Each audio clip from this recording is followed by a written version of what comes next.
တို့ကကျွန်တော်ကိုပင်လယ်သားရဒုံမတစ္ဆာဖောက်လို့ခေါ်ကြတယ်ဗုဒ္ဓသာသနာဖျက်ဆီးသူလို့လည်းခေါ်ကြတယ်ဒါပေမဲ့ကျွန်တော်ကိုအပြစ်မတင်ခင်ကျွန်တော်ဘာတွေမြင်ခဲ့လဲဘာတွေလုပ်ခဲ့လဲဆိုတာပြောပြမယ်ကျွန်တော်နာမည်ကဖိလစ်ဒီဘရီတိုဆယ်စုနှစ်တစ်ခုကြာအောင်မြန်မာနိုင်ငံရဲ့အစိပ်ပိုင်းတစ်ခုကိုကျွန်တော်အုပ်ချုပ်ခဲ့ဘူးတယ်ကျွန်တော်အရင်ဒါမှမဟုတ်ကျွန်တော်နောက်ပိုင်းဘယ်ဥရောပသားမှမလုံနိုင်ခဲ့တဲ့အရာမျိုးပေါ့ဒါကကျွန်တော်ရဲ့ဇာတ်လမ်းပဲမြန်မာပြည်တို့မရောက်ခင်ကျွန်တော်ကြီးဘဝကျွန်တော်ဟာမြင့်မြတ်တဲ့မျိုးရိုးကမွေးဖွားလာသူမဟုတ်ပါဘူးအထက်တန်းလည်းမဟုတ်ဘူးပေါ်တူဂီကလစ်ဘွန်မြို့ရဲ့ခမ်းမကြီးတွေမှာဂုံယူပြီးပြောစရာမျိုးရိုးနာမည်လည်းမရှိပါဘူးကျွန်တော်ဟာတင်းပေါ်ရောက်တပါကျွန်တော်လူလားမြောက်စေအရွယ်ကနေပြီးထားတဲ့အမှန်တရားတစ်ခုရှိတယ်အဲ့ဒါကတော့ဒီကဘာကြီးဟာယာယူဝဲနဲ့ရဲစွမ်းတတိရှိသူတွေအတွက်ပဲဆိုတာပါပဲ1500ပြည့်လို့နှစ်တွေရဲ့နောင်ပိုင်းမှာပေါ်တူဂီဟာကမ္ဘာတစ်ဝက်ကိုဝါမျိုးထားပြီးသားနိုင်ငံတစ်ခုပါအိန္ဒိယမှာဂိုဝါရှိတယ်မလက်ကရှိတယ်အာဖရိကနဲ့ဘရာဇီးတခွင်မှာကွန်ဂရေးစခိုင်းတွေရှိတယ်သမုဒ္ဒရာတိုင်းမှာပေါ်တူဂီအလံလွှင့်ထူနိုင်ခဲ့တယ်ကျွန်တော်ဟာအာရှကနေဟင်းခတ်အမွှေးအကျိန်တွေနဲ့ပိုးပေတွေရွှေတွေတင်ဆောင်လာတဲ့ကုန်တဲ့သင်းဘိုးတွေကိုကြည်ရင်ကြီးပြင်းလာခဲ့တာပါကျွန်တော်ငယ်ငယ်လေးကတိထားတာကလူတွေသူတို့ရဲ့ကံကြမ္မာနဲ့ဂုံသတင်းကိုတိဆောက်ရမယ့်နေရာဟာအရှိတ်ဘက်မှာရှိနေတယ်ဆိုတာပါပဲဒါနဲ့ကျွန်တော်အရှိတ်ဘက်ကိုထွက်လာခဲ့တယ်ဘာမှမရှိပေမဲ့ရီမန်းချက်တစ်ခုတည်းနဲ့အိန္ဒိယကဂိုဝါကိုရောက်လာခဲ့တယ်ကျွန်တော်အလုံးလုံးတယ်ကုန်းသွဲတယ်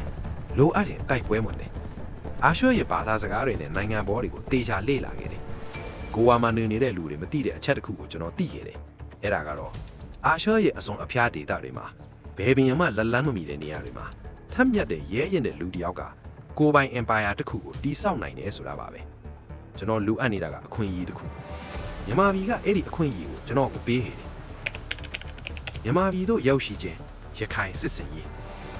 1590နှစ်တည်းရဲ့နောက်ပိုင်းမှာတချိန်ကအကြီးဆုံးဖြစ်ခဲ့တဲ့မြန်မာတို့တောင်ငူအင်ပါယာကြီးဟာပြိုကွဲနေပါပြီပြည်တွင်းပုံနှံမှုတွေကြောင့်နိုင်ငံတော်ကြီးဟာအစိတ်အမွားဖွင့်နေတဲ့အချိန်ပါမြန်မာပြည်အနားဘက်ကရခိုင်ပြည်ရဲ့မင်းရာဇာကြီးဟာဒီပရံပရာအချိန်တွေကိုမြင်ပြီးလှုပ်ရှားတော့တယ်ရခိုင်ပြည်ရဲ့မင်းရာဇာကြီးစစ်တပ်ကြီးနဲ့မြန်မာပြည်အောက်ကိုချီတက်လာခဲ့တယ်ကျွန်တော်ဟာအဲ့ဒီစစ်တပ်နဲ့အတူစစ်ပတ်ဆိုင်ရာအကြံပေးကြီးရအောင်အမြောက်တပ်ကွေ့မှုကြီးရအောင်ပါဝင်ခဲ့တယ်ကျွန်တော်ရဲ့အမြောက်တွေဟာအဲ့ဒီခေတ်ကအာရှမှာအကောင်းဆုံးတွေပါကျွန်တော်ဟာမေရာဇာကြီးအတွက်မရှိမဖြစ်သူဖြစ်လာတယ်1999ခုနှစ်မှာရခိုင်တပ်တွေဟာဟန်တာဝရီကိုမြို့တော်ဘယ်ကူကိုသိမ်းပိုင်နိုင်တယ်ကျွန်တော်အဲ့ဒီဖြစ်စဉ်တွေကိုကြည့်ရင်းနဲ့တွေးနေခဲ့တယ်ဒါဘာလို့အားလုံးငါအပိုင်မဖြစ်နိုင်ရလဲလို့မေရာဇာကြီးကကျွန်တော်ရဲ့အမှုထမ်းမှုကိုစုချတဲ့အနေနဲ့တလျင်ရဲ့ဘရင်ကောင်ကိုခန့်အပ်တယ်တလျင်ဟာဘယ်ကူးမြင်နဲ့ရန်ကုန်မြို့သို့စုံရမှာရှိပြီးကုံသွေးကြီးလမ်းကြောင်းအားလုံးကိုထိန်းချုပ်ထားနိုင်တဲ့နေရာပါတလျင်ကိုအုပ်ချုပ်ခဲ့လူဟာဒေသတစ်ခွင်လုံးရဲ့ကုံသွေးကြီးကိုစိုးမိုးနိုင်တယ်မင်းရာဇာကြီးကကျွန်တော်ကိုအဲ့ဒီမြို့ကိုယုံယုံကြည်ကြည်နဲ့အနှံခဲ့တယ်ကျွန်တော်ကလည်းအဲ့ဒီမြို့ကိုကျွန်တော်အပိုင်အဖြစ်အပြီးပိုက်သိမ်းကိုရည်ရွယ်ချက်နဲ့လက်ခံတယ်ကျွန်တော်ရဲ့ဘရင်နိုင်ငံတော်ကိုတိဆောက်ခြင်းမင်းရာဇာကြီးရဲ့ရေတက်ကြီးရခိုင်ဘက်ကိုပြန်လှည့်သွားတာနဲ့ကျွန်တော်ချက်ချင်းအလုပ်စတော့တယ်ပထမခံတက်တိဆောက်တယ်ရှိပြီးသားအကာအကွယ်တွေကိုဖြတ်ပြီးဥရောပစစ်ဘက်အင်ဂျင်နီယာနှီးပညာတွေနဲ့တန်လျင်ကိုပြန်လဲတိဆောက်ခဲ့တယ်ပေါ်တူဂီအမြောက်တွေထပ်မံတွင်းခဲ့တယ်ကျွန်တော်တိဆောက်ပြီးချိန်မှာတန်လျင်ဟာမြန်မာပြည်မှာအခိုင်အမာဆုံးခံတက်မြို့ကြီးဖြစ်နေပါပြီဒုတိယဂုံးတိုက်ခါတိဆောက်တယ်စစ်အင်အားတစ်ခုတည်းနဲ့မလုံလောက်ဘူးဆိုတာကျွန်တော်သိတယ်ဒါနဲ့ကျွန်တော်ဂိုဝါကိုပြန်သွားပြီးပေါ်တူဂီဘရင်ကန်ရဲ့သမီးတော်နဲ့လက်ထပ်ခဲ့တယ်အခုဆိုရင်ကျွန်တော်ဟာပေါ်တူဂီဘရင်ကန်ရဲ့သမက်ဖြစ်နေပါပြီစာရွက်ပရမတ်ကျွန်တော်ဟာပေါ်တူဂီရဲ့အကျိုးစီးပွားကိုကိုစားပြုနေသူထက်ပြီးပဲလက်တွေ့မှာတော့ကျွန်တော်ဟာကျွန်တော်ကိုပဲကိုစားပြုတာပါတတိယအခွန်အတုတ်ကောက်တယ်တန်လင်းတဲ့ကိုဝင်ထွက်သမျှတင်းပေါ်တိုင်းကျွန်တော်ကိုအခွန်ပေးရတယ်ကျွန်တော်နဲ့တန်လင်းမြို့ဟာကြီးကြီးတဲ့ချမ်းသာလာခဲ့တယ်စဒုထအာနာကိုစုစည်းတယ်ဒီနေရာမှာတခြားလူတွေကတွန့်ဆုတ်နေတာပြီမဲ့ကျွန်တော်ကတော့မတွန့်ဆုတ်ခဲ့ဘူးကျွန်တော်ဟာဘုရားကျောင်းကန်တွေကိုဖျက်ဆီးခဲ့တယ်ဘာသာရေးပိုင်ဆိုင်မှုတွေကိုသိမ်းယူခဲ့တယ်ဒေသခံတွေကိုခရစ်ယာန်ဘာသာတွေဝင်ခိုင်းခဲ့တယ်ဒါဟာရက်ဆက်သလားဟုတ်ပါတယ်ရက်ဆက်ပါတယ်ဒါပေမဲ့ကျွန်တော်ဂရုမစိုက်ဘူးကျွန်တော်ဒီကိုရောက်လာတာချစ်ချင်းမြတ်တာခံယူဖို့မဟုတ်ဘူးအုပ်ချုပ်ဖို့ရောက်လာတာကျွန်တော်အခုထိစဉ်းစားမိနေသေးတဲ့အရာတစ်ခုကတော့ဓမ္မစီဒီခေါင်းလောင်းကြီးပါပဲတန်300ကျော်ရှိတဲ့အဲ့ဒီကြေးခေါင်းလောင်းကြီးကိုအမြောက်တွေအရေးချိုးဖို့ကျွန်တော်သိမ်းယူခဲ့တယ်ဒါပေမဲ့သင်းဘောပေါ်တင်တဲ့အခါမှာတော့သင်းဘောဟာဘဲခုမြစ်သေးကိုချက်ချင်းနှိမ့်မြုပ်သွားခဲ့တယ်အဲ့ဒီအချိန်မှာကျွန်တော်အလွန်ဒေါသထွက်ခဲ့ရတယ်ဒါပေမဲ့လှုပ်ရှားတွေအများကြီးရှိနေတဲ့ကြောင့်ကျွန်တော်ရှေ့ဆက်ခဲ့တယ်ဘရင်နိုင်ငံကြီးကြားမှာကစားကွက်ခင်းခြင်းဆယ်စုနှစ်တခုလိုကြာအောင်ကျွန်တော်ဟာမြန်မာပြည်ရဲ့ကွဲပြောင်းနေတဲ့ဘရင်နိုင်ငံတွေကြားမှာလွတ်လှုပ်ရှားခဲ့တယ်ရခိုင်ဘရင်မင်းရာဇာကြီးကကျွန်တော်ကိုအချိန်ချင်းလာတိုက်ပေပဲကျွန်တော်ရဲ့အမြောက်တွေကသူတို့ကိုနှိမ်နှင်းနိုင်ခဲ့တယ်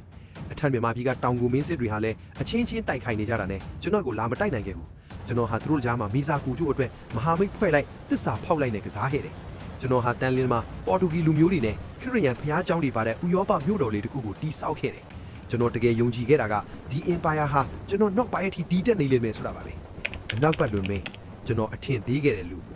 Empire တီးဆောက်တဲ့လူတိုင်းဟာတစ်နေ့မှသူအလေးနဲ့ထားတဲ့လူနဲ့တွေ့ရမြဲပါပဲကျွန်တော်အတွက်တော့အဲ့ဒီလူဟာအနောက်ပတ်လွန်မင်းပါပဲသူဟာဘရင်တောင်ရဲ့မြေးတို့ဖိပြီးမြန်မာနိုင်ငံကိုပြန်လဲစီးလုံးနိုင်ဖို့တန်တိထချထားတဲ့လူပါကျွန်တော်ဟာမြန်မာဘရင်တွေကို10စုနှစ်ကြောကြာအောင်မြင့်ဘူးတာကြောင့်သူတို့ကိုအထင်သေးခဲ့တယ်ဒါပေမဲ့အနောက်ဘက်လွန်မင်းဟာအဲ့ဒီလိုလူမျိုးမဟုတ်ဘူးသူဟာမြန်မာနိုင်ငံကိုစီးနစ်ကြနဲ့ရက်ဆက်ဆက်ပြန်လဲစီးလုံးလာခဲ့တယ်1673ခုနှစ်မှာတော့သူ့ကိုအញ្ញံမခံတဲ့တနေရာကကျွန်တော်ရဲ့တန်လင်းပဲကြံတော့တာပါကျွန်တော်သူ့ကိုအထင်သေးခဲ့တဲ့အချက်2ချက်ရှိတယ်ပထမသူ့ရဲ့စိတ်ရှည်ခြင်းမြန်မာစစ်တပ်တွေဟာအချင်းကကြားကြီးဝိုင်းရောင်ပြန့်အဆုနိုင်မှာမဟုတ်ဘူးလို့ကျွန်တော်ထင်ခဲ့တယ်ဒါပေမဲ့သူကတော့တန်လင်းကိုရေခါလန်းကြောင်းအားလုံးဖြတ်တောင်းပြီးလက်အများစွာစိတ်ရှည်လက်ရှည်စောင့်နေခဲ့တယ်ဒုတိယကျွန်တော်လူတွေရဲ့တစ္ဆာရှိခြင်းအစာပိုင်းမှာကျွန်တော်မစိုးရိမ်ဘူးပေါ်တူဂီကစစ်ကူးတွေလာလိမ့်မယ်လို့ကျွန်တော်မျှော်လင့်နေခဲ့တယ်ဒါပေမဲ့စစ်ကူးတွေဘယ်တော့မှရောက်မလာခဲ့ဘူးပေါ်တူဂီအစိုးရကကျွန်တော်တို့ကြေးစာစစ်သားတယောက်တည်းမြန်မာဘရင်နဲ့စစ်မစစ်ချင်ခဲ့ကြလာများစွာကြားတဲ့အခါမှာတန်လင်းတန်းမှာရေခါတွေကုန်ပြီးယောဂါတွေပြန့်ပွားလာတယ်တညမှာတော့ခံတက်တကားတွေပွင့်သွားတယ်ဘယ်သူဖွင့်လိုက်တယ်လဲဆိုတာကျွန်တော်မသိဘူးဒါပေမဲ့ကျွန်တော်တစ္ဆာဖောက်ခံလိုက်ပြီးဆိုတာကျွန်တော်သိလိုက်ပါတယ်ကျွန်တော်တချိန်ကမင်းရစားကြီးကိုတစ္ဆာဖောက်ခဲ့တယ်လို့ပြောပါမယ်တန်လင်းဟာနိုင်ပိုင်းအတွင်းမှာကြဆုံးသွားပြီးကျွန်တော်ဟာတန်ကြီးချင်းနဲ့လေအဖမ်းခံရပါတယ်ဘရင်ရှေ့မောက်ကိုသူတို့ကျွန်တော်ကိုအနောက်ဘက်လွန်မင်းရှေ့ကိုခေါ်သွားကြတယ်သူစီကဒေါသတွေကိုမြင်ရမယ်လို့ကျွန်တော်ထင်ခဲ့တယ်ဒါပေမဲ့သူကတော့အေးအေးဆေးဆေးပါပဲသူကကျွန်တော်ကိုပြဿနာတစ်ခုကိုဖြေရှင်းလိုက်ရတဲ့လူတစ်ယောက်လိုပဲကြည်နေတာပါကျွန်တော်ရဲ့ပြစ်မှုတွေကိုတစ်ခုချင်းဖတ်ပြတယ်ဖျားเจ้าကန်ဖျက်ဆီးမှုဓမ္မစီရီခေါင်းလောင်းခူးယူမှုတစ္ဆာဖောက်မှုကျွန်တော်ဘာမှပြန်မပြောခဲ့ဘူးအရာအားလုံးကအမှန်တွေပဲလေပြစ်ဒဏ်ကတော့တကြင်တွေတပ်ပြတ်ကွက်မြတ်ချင်းပါကျွန်တော်လုပ်ခဲ့တဲ့ပြစ်မှုတွေအတွက်မြန်မာဥပဒေအရအပြင်းထန်ဆုံးပြစ်ဒဏ်ပေါ့အပြစ်ဒဏ်ကပြင်းထန်မဲ့ကျွန်တော်ချက်ချင်းမတည်ခဲ့ဘူးကျွန်တော်3ရက်တိုင်းအသက်ရှင်နေခဲ့တယ်နာကျင်လျက်ပေါ့ပထမနေ့မှာကျွန်တော်အရာအားလုံးကိုသတိရနေသေးတယ်ကျွန်တော်ကိုကြည့်နေကြတဲ့လူတွေကိုမြင်နေရတယ်ဒုတိယနေ့မှာတော့ကဘာကဝေဝါသွားခဲ့တယ်ကျွန်တော်ငယ်ငယ်တုန်းကပေါ်တူဂီကထွက်လာတော့ရဲ့အိမ်မက်တွေကိုပြန်တွေးနေမိတယ်3ရက်မြောက်နေ့မှာတော့ဖိလစ်ဒီဘရီဒိုဟာ1673ခုနှစ်3ရက်မြောက်နေ့မှာကွယ်လွန်သွားခဲ့ပါတယ်သူဟာမြန်မာမြေပေါ်မှာကိုပိုင်အုပ်ချုပ်ခွင့်ရအင်ပါယာတစ်ခုကိုစန်စုနှစ်တကြောကြာအောင်တည်ဆောက်နိုင်ခဲ့တဲ့တူးတဲ့သောဥရောပလူမျိုးဖြစ်ပါတယ်သူရဲ့စစ်သားတွေကိုတော့အနောက်ဘက်လွန်မင်းကအသက်ချမ်းသာခွင့်ပေးပြီးမြန်မာပြည်အထက်ပိုင်းမှာနေရာချထားခဲ့ပါတယ်သူတို့ရဲ့မျိုးဆက်တွေကိုဗရင်ဂျီလူမျိုးတွေလို့ခေါ်ပြီးဒီနေ့အထိမြန်မာနိုင်ငံမှာတည်ရှိနေကြပါတယ်တန်300ကျော်ရှိတဲ့တပတ်စီဒီခေါင်းလောင်းကြီးကတော့တန်လင်းမြစ်အောက်ပချမ်းမှာဒီနေ့အထိရှိနေသေးပါပြန်လဲဆဲယူဖို့စူးစမ်းခဲ့ပေမဲ့ဘယ်သူမှအောင်မြင်ခဲ့ကြပါဘူးကျွန်တော်အုပ်ချုပ်ခဲ့သောမြန်မာပြည်